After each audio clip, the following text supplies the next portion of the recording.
दोस्तों, आज हम बात करेंगे भारत के एक ऐसे संत महायोगी के बारे में जिनकी उम्र करीबन 900 साल बताई जाती है। यहाँ तक कि इनके बारे में ये भी कहा जाता है कि ये किसी माँ के गर्भ से नहीं बल्कि पानी से अवतरित हुए थे। ये पेड़, फूल और जानवरों से उनकी ही भाषा में बात किया करते थे। दोस्तों, अगर आप इनके रहस्यों और चमत्कारों के बारे में सुनेंगे तो आपको अपने कानों पर यकीन नहीं होगा। तो चलिए इस वीडियो की शुरुआत कर लेते हैं। देवराहा बाबा। इनका जन्म अज्ञात है, यहाँ तक कि उनकी सही उम्र का आकलन भी नहीं है। वह यूपी के देवरिया जिले के रहने वाले थे। कहा जाता है कि वो करीबन 900 साल तक जिंदा थे। डॉक्टर राजेंद्र प्रसाद, महामना मदन मोहन मालवीय, पुरुषोत्तम दास टंडन जैसे विभूतियों ने पूज्य देवराहा बाबा के समय समय पर दर्शन करके खुद को कृतार्थ किया था। वे पूज्य महर्षि पतंजलि द्वारा प्रतिपादित अष्टांग योग में पारंगत थे। श्रद्धालुओं की कथानुसार बाबा अपने पास आने वाले प्रत्येक व्यक्ति से बड़े प्रेम से मिलते थे और सबको कुछ न कुछ प्रसाद अवश्य देते थे। प्रसाद देने के लिए बाबा अपना हाथ ऐसे ही मचान के खाली भाग में रखते थे और उनके हाथ में फल, मेवे या कुछ अन्य खाद्य पदार्थ भी आ जाते थे, जबकि मचान पर ऐसी कोई वस्तु नहीं रहती थी। श्रद्धालुओं को कौतूहल भी था कि आखिर ये प्रसाद बाबा के हाथ में कहाँ से और कैसे आता है।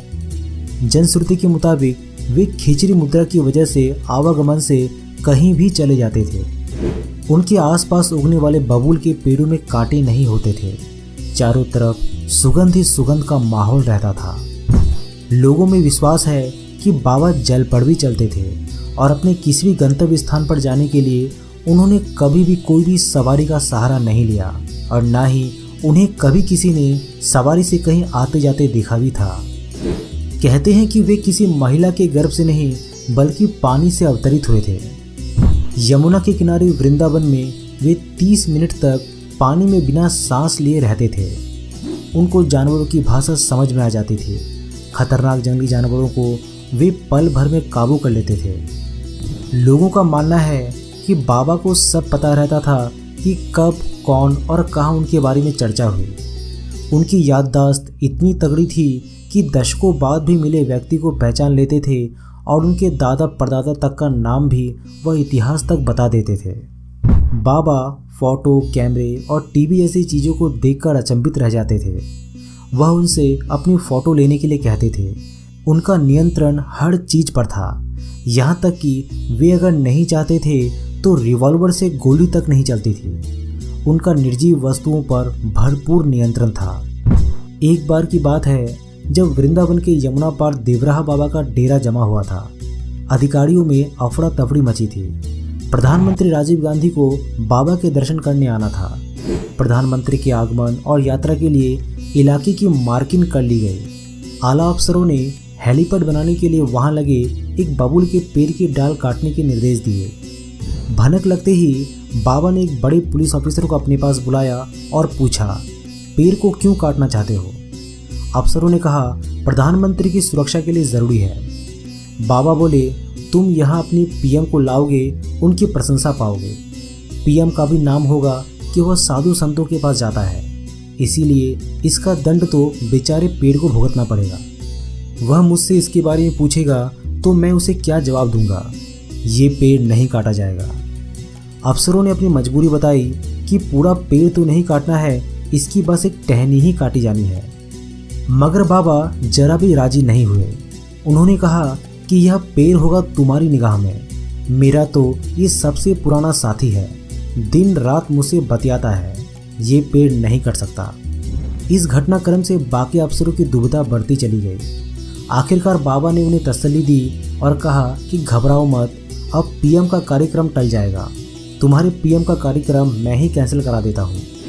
आश्चर्य की बात है कि 2 घंटे बाद ही पीएम ऑफिस से रेडियोग्राम आ गया कि प्रोग्राम स्थगित हो गया है।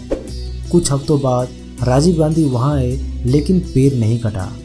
देश में आपातकाल के बाद हुए चुनाव में जब इंदिरा गांधी हार गई तो वो भी देवराहा बाबा से आशीर्वाद लेने गए। उन्होंने अपने हाथों के पंजे से उन्हें आशीर्वाद दिया। वहां से वापस आने के बाद इंदिरा ने कांग्रेस का चुनाव चिन्ह हाथ का पंजा निर्धारित कर दिया। इसके बाद 1980 में इंदिरा के नेतृत्व में भारतीय राष्ट्रीय कांग्रेस ने प्रचंड बहुमत प्राप्त किया और वो देश के प्रधानमंत्री बने। डॉक्टर राजेंद्र प्रसाद की उम्र करीबन उस वक्त 2 से 3 साल की थी जब अपने माता पिता के साथ वे बाबा के यहाँ गए थे। बाबा देखते ही बोल पड़े, ये बच्चा तो राजा बनेगा। बाबा के आशीर्वाद देने का उनका ढंग बहुत ही निराला था। मचान पर बैठे बैठे ही अपना पैर जिसके सिर पर रख दिया वो धन्य हो गया। उनके दर्शनों को प्रतिदिन विशाल जनसमूह उमड़ता था। बाबा भक्तों की मन की बात भी बिना बताए जान लेते थे। उन्होंने पूरा जीवन अन्न नहीं खाया, दूध व शहद पीकर ही अपना पूरा जीवन गुजारा। श्रीफल का रस उन्हें बहुत पसंद था। देवराहा बाबा को खिचड़ी मुद्रा पर सिद्धि थी, जिसके कारण वे अपनी भूख और आयु पर नियंत्रण प्राप्त कर लेते थे। बाबा ने खुद कभी कुछ नहीं खाया, लेकिन भक्तगण जो भी लेकर पहुंचे उसे भक्तों पर ही बरसा दिया।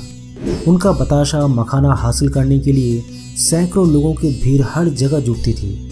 और फिर अचानक 11 जून 1990 को उन्होंने दर्शन देना बंद कर दिया।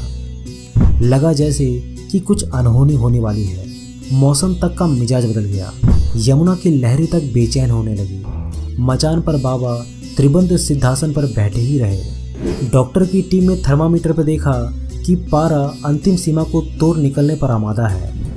आकाश में काले बादल छा गए, तेज आंधियां तूफान ले आए। यमुना जैसे समुद्र को मात करने पर उतावली थी।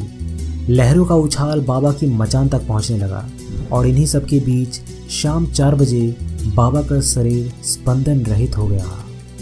दोस्तों, देवराहा बाबा के बारे में हमें अपने विचार जरूर शेयर कीजिएगा।